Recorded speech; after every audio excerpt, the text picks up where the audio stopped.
Howdy. Welcome to the Texas A&M University College of Veterinary Medicine and Biomedical Sciences Peer Programs STEM Education Series. Today, Dr. Christine Budke will present One World, One Health. What determines the overall health of an individual? Is it their access to health care? The environment in which they live? Perhaps the people and animals with whom they interact? Dr. Budke will explain that all of these things contribute to our well-being, and that the health of each is connected to that of all the others, thus establishing One Health. She'll further describe the many professions which support One Health, and through some fascinating case studies, give us a glimpse into One Health in action. Welcome, Dr. Budke. Thanks, Tori. I'm really happy to be here today to talk to you guys about One Health. Since we're going to be spending a little bit of time together, I thought I'd first give you a little information about myself and how I got to be here in this chair today. So when I graduated from high school, I then went on to get a degree in biology. So I spent 4 years in college getting a biology degree. I then decided that I wanted to become a veterinarian. So I went to school and became a veterinarian after 4 years. But then I decided, well, I was interested in talking about and learning about and working with animals on a one-on-one basis, but I went back to school and got a degree in epidemiology. So I'm an epidemiologist, and for those of you who aren't familiar with what an epidemiologist does, basically I study diseases and illnesses in populations. So that could be populations of humans or populations of animals, so dogs, cats, horses. But my interest is why certain populations get sick and others don't. So why this group of people or animals are ill, when this occurs, why this might occur, with the ultimate goal of trying to figure out why so that we can do something about it. Okay. So what I do in my everyday life is that I'm a faculty member at Texas A&M University College of Veterinary Medicine and Biomedical Sciences here at Texas A&M in College Station. I teach epidemiology, so diseases in populations, to our students who are going to school to become veterinarians. And then I also do research, and my research focuses on zoonotic diseases. So zoonotic diseases is just a fancy way of saying diseases that are transmissible or that are transmitted between animals and people. And because of the research that I do, I have had the opportunity to live and work in a number of locations around the world, including Europe, China, South America, Mongolia. So if we have a little bit of time at the end, I'm going to talk a little bit about the research that I've done. And if you see the jar here on the table, I don't know if you can see very well what's in this jar, but this has something to do with what I study. So we'll talk about that in the end here. So today we'll chat a little bit in broad strokes about what One Health is. We'll talk a bit about the careers that contribute to One Health. That will give a few case studies highlighting how One Health has been used. And then I want to make sure that there is plenty of time for questions in the end. So I'm hoping for a good discussion today. So I think we should start out with just what is One Health. You'll see on the slide there that it says professionals and organizations from all aspects of healthcare, public health, and environmental science collaborate for the benefit of humans, animals, and the environment. So basically what that means is people in different professions with different backgrounds coming together and working together to make sure that the world is a healthy place for all living things. So why do we care? Why is One Health important? Well, our populations are increasing, and not just our human populations, but also our animal populations. And the more people or the more animals you have in a close area, the higher the chance of disease spread. So all of you who know that somebody gets a cold and then they come to class, and if there's a lot of people in your classroom, chances are that quite a few of you might get sick. So on a larger scale, the more people, the more animals, the higher the chance that we may be transmitting diseases between animals, between people, and as with those zoonotic diseases, between animals and people. Also, there's a lot of contact between human and animals. So the human-animal bond is important. Animals make us happier, they make us healthier. All of those of you who have pets know that if you're having a bad day, your pet, your dog, your cat, your horse, your iguana, whatever, can help you get through that hard time. But at the same time, while pets and animals are beneficial to us, once again, there's always that chance of disease transmission. And finally, it's not only about animals as pets, but also looking at our food and our water and making sure that we have safe food and water to drink. So once again, we all drink, we all eat. Most of us eat both plants and meat. So it's making sure that we have a safe water supply, our crops are healthy, as well as our animals are healthy. I already have a question, Dr. Budke. Excellent. And they'd like to know, are zoonotic diseases common in America? Yeah, so there are some diseases that are quite common and others not as much. So a zoonotic disease that you may have heard of is rabies. Rabies is a virus that can be transmitted through a bite between a mammal. So that could be wild animals or wild mammals such as raccoons or skunks. Or sometimes people can also get them from our domestic animals. So that's why we vaccinate our dogs and our cats for rabies. Other zoonotic diseases that you may have heard about are things like West Nile virus, which is another virus that's transmitted by mosquitoes and birds. So yeah, there are quite a few zoonotic diseases that we have here in the US. Some of them are predominantly in wildlife populations. Some of them are more important in our domestic animal populations. And then there are a whole other group of zoonotic diseases that are more common in other parts of the world where the climate might be a little different or the way people interact with animals can be a little bit different. So that's a great question. Thank you. So if there are no other questions right now, we'll keep going on. While One Health is a really important topic and we hear a lot about it in recent years, it's actually not anything new. You'll see a quote up on your screen by an individual called Rudolf Virchow, and it says, "Between animal and human medicine, there are no dividing lines, nor should there be." So Rudolf Virchow was a German researcher and doctor, a physician, who lived over 150 years ago. He was a type of scientist who liked everything. He did human medicine, he liked laboratory-based medicine, and he also contributed to what we call now public health, which is the discipline that focuses on making sure that populations of people are healthy. So almost 200 years ago, this scientist was already telling us that the health of animals impacts the health of people, and the health of people also impacts the health of animals. So careers in One Health. So how can you too be involved in One Health?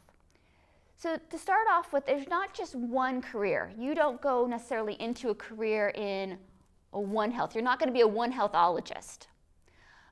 Different careers and different jobs all work together, once again, to facilitate One Health.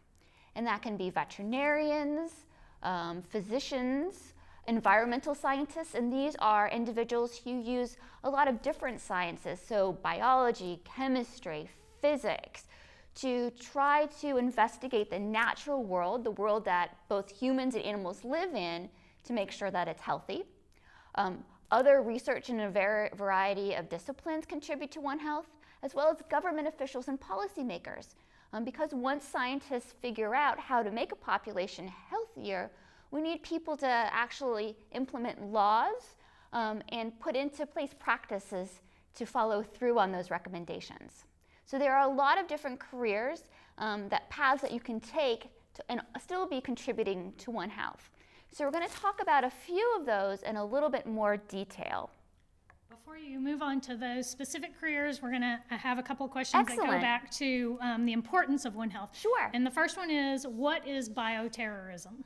So bioterrorism is using biologic agents. So it could be viruses or bacteria or other biological agents to, on purpose, make people sick. Okay? So a lot of the times we have viruses or bacteria that are naturally circulating in populations. So you get sick, but not because anybody wanted you to get sick, just because that's how that particular pathogen transmitted.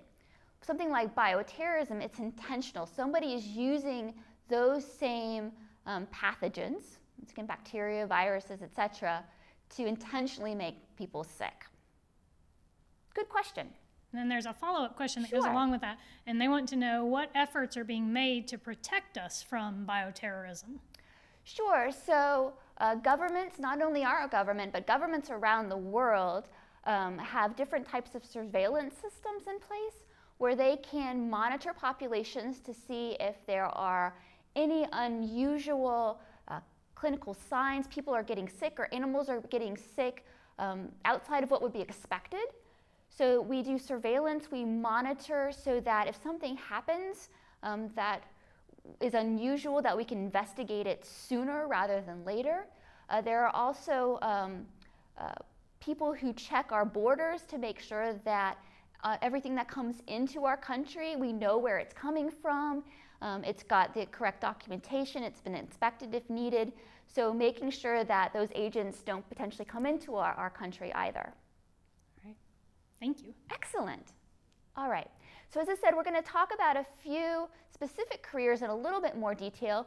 Once again, reminding you that there are a lot of different ways and a lot of different career paths that you can take and still contribute to One Health. So the first one, which is near and dear to my heart, is veterinary medicine. So a lot of you probably have pets and you've probably visited your veterinarian.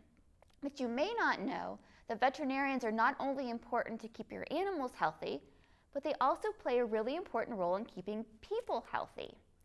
So a lot of the vaccines that your pets get or the deworming agent for anti-parasites that your pets get, those are not only making your animal healthy, but they're preventing your animal from giving that particular disease to you. So we just briefly mentioned rabies. You go probably every year or every 3 years and get your dog or your cat vaccinated for rabies.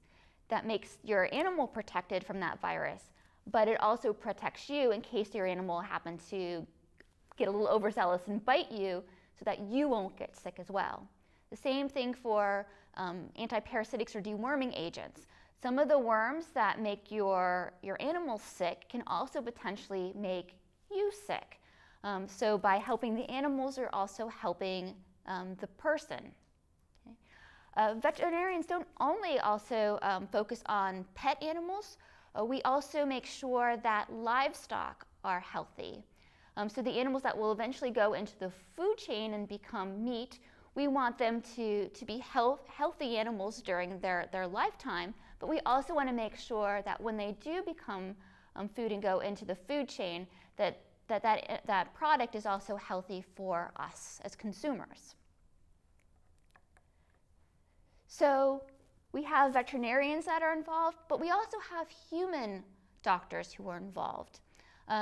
So obviously, zoonotic diseases are diseases that will impact humans and affect humans, so they'll be treating those conditions and also giving advice to their patients, just like veterinarians will give advice to their clients.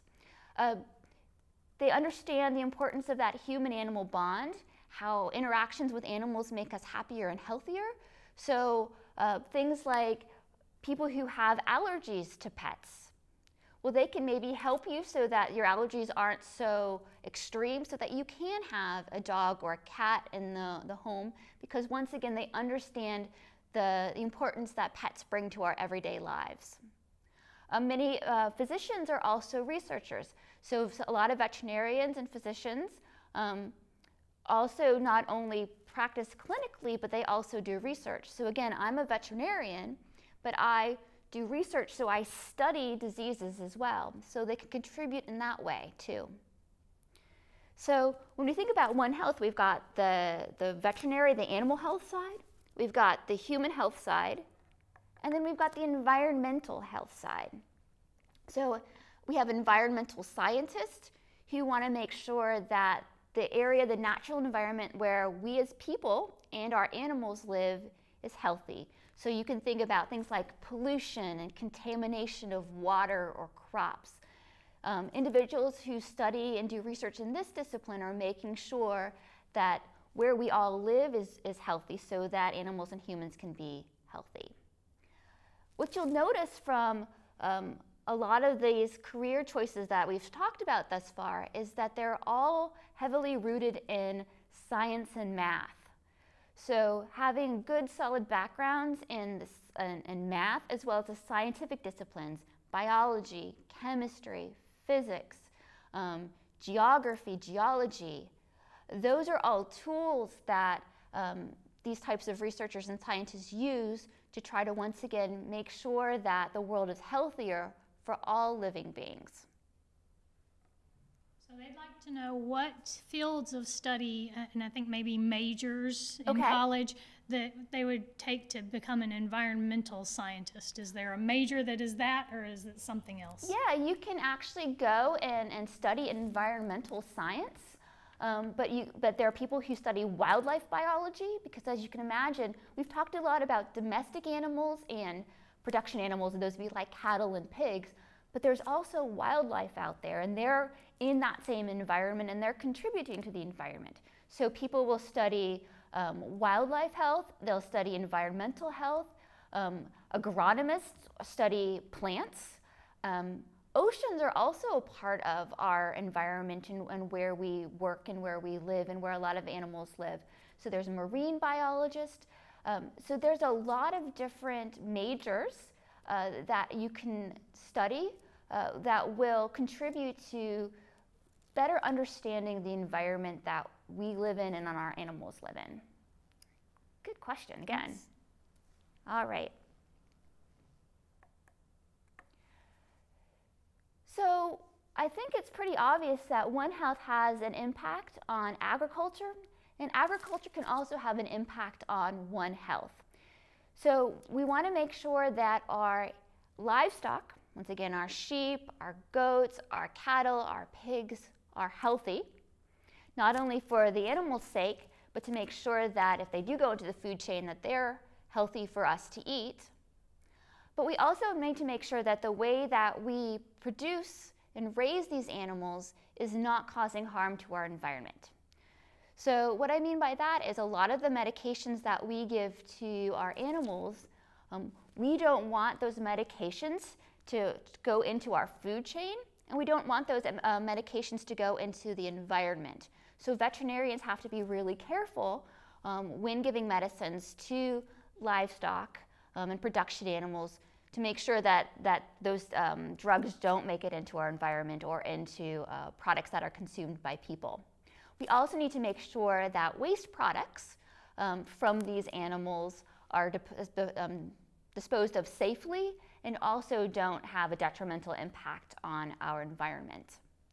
On the same side, we have agronomists and people who are focusing on crops and our plants to make sure that we have enough food to raise our growing population, because if you remember a few slides back, one of the reasons why we care about One Health is because our populations are growing, and therefore our animal populations or our production animal populations are growing to feed the growing number of people. So we need to make sure that our crops and our animals, our production animals, are healthy, that we are producing them so that they grow big, so that we can help feed the world, but at the same time making sure that we are growing crops, we're raising animals in a way that it's not negatively impacting our environment. We're not causing undue pollution, we're not contaminating water supplies, we're not overgrazing our animals so that future crops are not as successful. We have another question. Excellent. They want to know, it's about our agriculture and our livestock. They'd Okay. like to know, are antibiotics and vaccines used in food animals safe for us?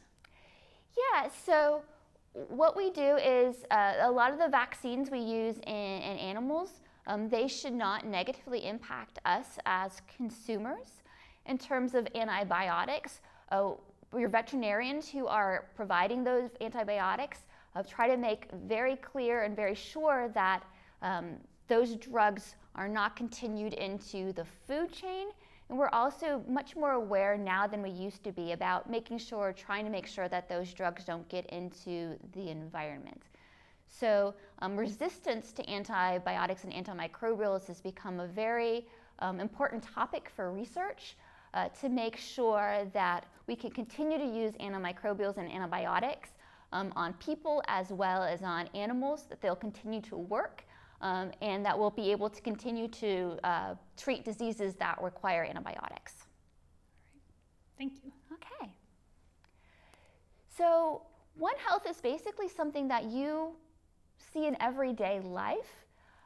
So if you eat, which I'm assuming you all eat, if you have a pet, if you go to a park, if you like to play sports outside, One Health should be important to you because you want to make sure that those areas where you're working, you're playing, where you're interacting with your animals, where you're eating are all healthy. So One Health is not something that other people do or that doesn't impact you. In small ways, you basically live One Health every day of your life. I want to now switch gears a little bit and give you 3 examples of how scientists and policymakers and other professionals have come together to tackle what I'd consider to be One Health problems. So this first one is Rift Valley fever. So you may or may not have heard of this particular disease before. It is a viral disease that we've known about since about the 1930s. It can make livestock and animals very, very sick. It can also make humans very, very sick. People get infected through the bite of an infected mosquito or else through contact with an infected animal. So this particular case study is about 20 years old now, but in 1997 there was a really, really large outbreak of this disease, Rift Valley fever, in Eastern Africa. When I say a large outbreak, I'm talking within 3 months there were over 90,000 people who got sick, with about 500 people who died, and a whole bunch of livestock also got sick and died. So as you can imagine, this is important from a public health perspective. Remember, public health is looking at health in a population of people, as well as from a veterinary health perspective. We're worried about the health of those animals. And then also those animals are what are keeping those populations stable in terms of economics. That's their livelihood, that's how they make their money, that's how they feed themselves. So this was a really big problem for this area. Human health, livestock health, social health and well-being, economics are all in play here. So when this outbreak occurred, they knew about this virus. It wasn't that it was a new virus. They knew about it. They knew how it occurred. Once again, it's mosquito transmitted. But different people from the human health sector, the animal health sector, the environmental health sector, the policy individuals came together and were trying to figure out how can we better prevent these types of big outbreaks, and then how can we get a little bit of an early warning sign potentially if we're going to have another outbreak. So they kind of took a twofold approach to this. So one thing was vaccination. So for this particular virus, there is no vaccine available for people at this point in time, but there is a vaccine available for livestock. So they've designed a vaccine that they can use on livestock, so the livestock don't get sick. And if the livestock aren't sick, if a mosquito comes and bites one of those cattle, they don't pick up the virus. So if that mosquito then bites a person, that person's not going to get sick. Okay? So by vaccinating the livestock, they're making the animals healthier, and at the same time, they're preventing people from getting sick. So that was great. That helps us control this particular virus. At the same time, another group was looking at, well, how can we predict when it might be a good time of the year, or a bad time of the year, I should say, for an outbreak to occur? So they noticed that because it's a mosquito-borne virus, that mosquitoes tend to be more prominent. There tends to be more mosquitoes at certain times of the year, or when there's a lot of raining and a lot of flooding. They also figured out that certain weather patterns and ocean temperatures impact rainfall, which then impact mosquito numbers.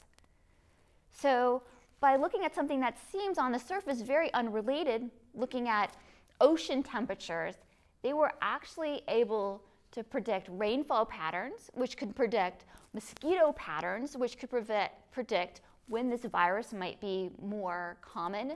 And then individuals in environmental health can go in and help try to control those mosquito populations, as well as provide education and outreach to people living in these areas so that they knew to be aware to use mosquito protectants to try to reduce the numbers of cases in that way.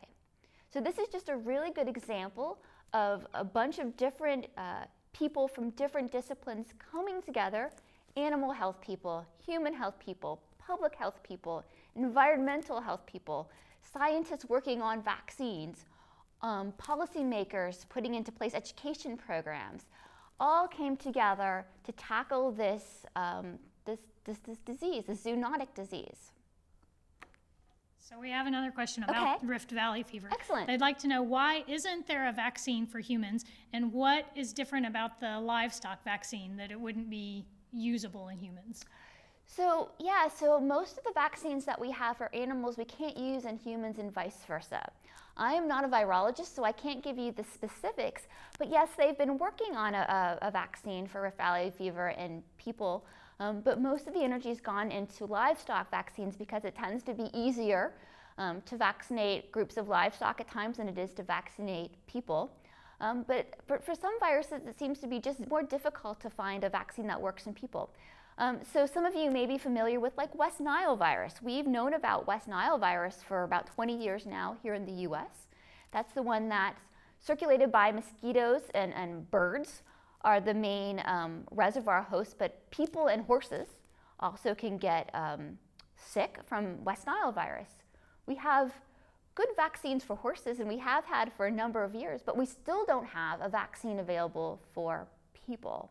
So there are a number of these viruses that once again affect both animals and people that we have good vaccines for animals, but just don't have vaccines yet for people. Luckily for Rift Valley fever, if we can go ahead and get enough livestock vaccinated, we can then kind of protect people because we don't have that virus circulating in those animal populations. So once again, if a mosquito bites those animals, they're not picking up the virus, so they can't transmit it to people. Excellent. Great, thank you. All righty. So let's try another one. Let's move on. Let's move on to sea otters. Okay, so we're moving from livestock in Africa to sea otters in California. So this is in 2007 where this case study took place. And what was happening is that sea otters were dying, and they didn't know why. So when they found a dead sea otter, they would go ahead and do a necropsy on it, which is kind of like an autopsy for animals, to see if they could figure out what was happening. And what they noticed in these animals was that their gums, so the tissue around kind of their teeth and their mouths, was kind of a yellowish color, and also that their livers looked swollen and not healthy. So both the yellowish gums, which is a sign of jaundice, and the swollen livers indicate that this was something that was causing liver disease. So scientists went through and they tested these animals for all the kind of common diseases that they know that cause liver disease in otters, that they couldn't figure out what was going on. They finally started looking at other possibilities, and they were able to identify a toxin that's given off by blue-green algae, which is a cyanobacteria, which is a bacteria that gets its energy through photosynthesis. and they determined that it was this toxin that was causing the liver disease in these otters and making them sick.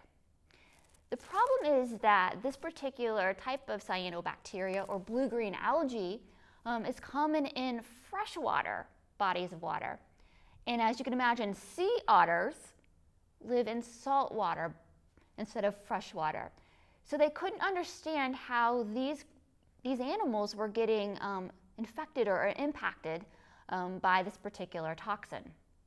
So in come our environmental biologists, and they were able to look at the water flow patterns for this part of California and saw that a particular lake called Pinto Lake was having a blue-green algal bloom, so it had a lot of these cyanobacteria. And the way the water flowed out of this particular lake, it flowed into other water sources that eventually drained into the area where the sea otters were living. So once again, we had veterinarians involved because we had animals that were sick. We had environmentalists involved. We had physicians and public health specialists interested because while this particular outbreak impacted sea otters, we do know that these same cyanobacteria can also make other animals sick, and it can also make people sick. So from a public health perspective, they were worried about human populations in this area. So it was once again by working together for the local officials to medical personnel to environmental health sciences came together, were able to figure out what was causing this outbreak in sea otters. And now they're more aware of how different bodies of water can come together, and potentially they can now look at areas that before they would not have considered at high risk for these algal blooms, and can be aware of that so they can hopefully prevent them in the future. Okay? So viruses, toxins are all important in terms of One Health. They'd like to know how'd they fix this problem, or did they? Were they able to? Yeah, so algal blooms are really difficult to fix. They happen, they're natural occurrence. Some algal blooms are fine, they don't really have a detrimental impact, and some of them produce these toxins. So a lot of the things is being aware that the situation is coming. Sometimes that they can help clean up these algal blooms, or in terms of human health, they can at least make people aware that they're occurring so that they can keep themselves and their animals away. Wildlife biologists can come in to try to not necessarily separate wildlife from these areas, but can keep a close eye and monitor the health of wildlife populations. But yeah, it's very, very difficult because once again, this is a natural occurrence. I mean, we can't just fix it, but we can be aware and we can try to prepare ourselves knowing that they are going to occasionally occur. But now we know a little bit better on where they might occur. Great, thank you. Excellent. The last one I want to talk to you is about ducks. So we've gone from cattle to sea otter, and now we're going to talk about ducks. So this particular outbreak occurred in 2010, so 7 years ago. And this happened in an area of northern Nigeria in Africa. So what populations of certain villages were seeing were that ducks were either dying off or they just didn't see as many ducks anymore. And they really couldn't understand why. It was interesting, but they didn't actually give it much thought. What got people scared was that not too long afterwards, children started becoming sick. So a lot of children got sick, and some children even died.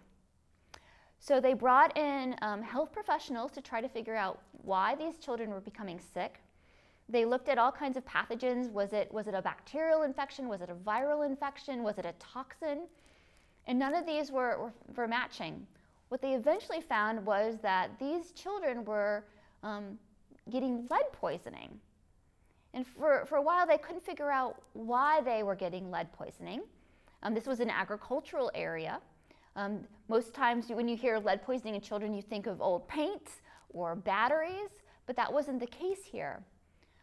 Through talking with the local populations, what they learned was that this was an area that was fairly rich in gold, and to support their income, a lot of these farmers had started to mine for gold. So they'd bring the gold ore into their villages, and as part of the processing system for gold, they kind of break it all up into kind of a fine powder. And within this ore, or this mineral there's also a lot of lead.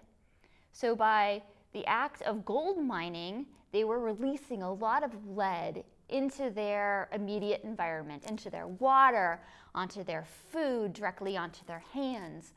And once again, children are more susceptible to lead poisoning. So these children were also helping mom and dad with gold mining, as well as living in this immediate environment, and they were getting very, very sick. So as health professionals were coming in and they were trying to get a handle on this situation, when you have something like this, the only thing they can really do is remove all of the soil that could potentially be contaminated so that they could treat the children for lead poisoning. They were trying to figure out was there any way that they could have been warned earlier, prevented some of these children's death? Is there any way that they could have known that this was happening sooner rather than later? And they asked the villagers, well, did you notice anything? Did anything unusual happen before you noticed the kids becoming sick? And they mentioned the ducks. So they said, well, we didn't think of anything of it, but we had a lot of ducks, just there weren't as many ducks around, there were dead ducks. And they realized that since the ducks were also in this environment, remember all this kind of lead can get into the water system and into the fields where ducks are also eating, that these ducks were getting sick before the people. So ducks in this case were acting as sentinels. There's actually a term called sentinel surveillance, where we can use other animal species to let us know that there's a potential danger for humans. Okay? So this is an example of, once again, people from different disciplines coming together, trying to figure out what the problem was, and then kind of finding new One Health ways to have early warning for a potential outbreak or situation. Because many, many more lives could have been saved if they would have picked up on the duck deaths, gone into the villages, investigated earlier before those kids got sick. So these are three different examples of One Health. One was a virus, one was a toxin, one was a heavy metal. But I think you can see how all of these situations really relied on the cooperation between a variety of fields of people. If you just sent a veterinarian in, although all three of these involved veterinarians, that one individual probably would not have had all the pieces, all the information, all the background that they needed in order to figure out what the problem was, come up with good solutions, and then potentially implement those solutions. You can say that for any profession. If you just sent in doctors, they wouldn't have been enough. Or if you just sent in the environmental health people, they alone couldn't have done it. It was really the working together, coming together for One Health that was able to make these communities or these villages or these areas healthier, once again, for all living things.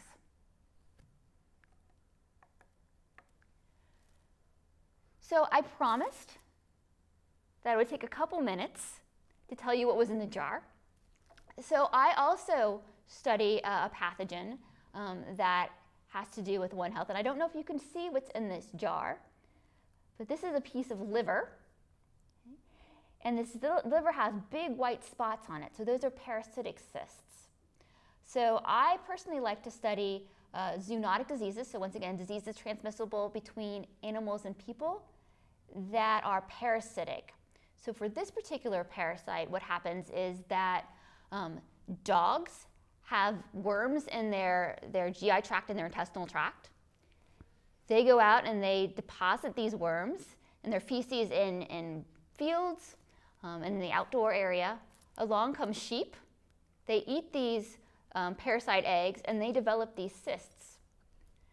And then when a dog eats these cysts, either through naturally consuming the animal in the pasture land, or if the person looks at this going, I'm not eating that, we'll give it to the dog, then they get the worms, and it kind of develops a cycle. What makes this zoonotic is that if people also ingest the parasite eggs through contaminated vegetation, so they didn't wash their vegetables before they ate it, or if they pet the dog and the dog happened to have some parasite eggs on its fur, and then they put their hands to their mouths, they kind of act like the sheep in this case, and they can also get this parasite, and it forms cysts in the liver and the lungs. So there's all kinds of cool zoonotic disease research out there. I've studied this parasite in China. I've studied this parasite in other parts of the world, but they're just cool, and they're very interesting things to study. So I know we're almost out of time, so I wanted to make sure if there are any other questions that you guys had for me today. We do have a couple of questions Excellent. to wrap up with. The first one is, what are the most common diseases seen in America? Ooh, well, that kind of depends on what you mean by diseases. So there are diseases that are considered infectious. So those are the ones that are caused by bacteria or viruses or fungi or prions, which are infective pieces of protein. Or there are diseases that are not infectious. So those are things like heart disease or diabetes, so that don't have a bacteria or a virus component. Here in the United States, because we have good nutrition, we have good vaccines for a lot of the infectious diseases, we actually have more of these chronic non-infectious diseases. Whereas in a lot of the other parts of the world where nutrition is not as good, vaccines are not as available, interactions with animals may be different, they may have more infectious diseases. But in general, here in the United States, we are impacted probably more so from these kind of chronic non-infectious diseases. And then this one kind of goes along with it. They want to know, what disease are professionals in the One Health industry most concerned with right now? Ooh, that's a good question. So we're interested in a variety of diseases that are preventable by vaccines, but I don't think there's necessarily one disease, and I think it's more geographically dependent. So obviously, if you live in a state or a country with this disease, that's your priority. Diseases that can impact our food supply or production animals, brucellosis, tuberculosis, those are very, very important to us.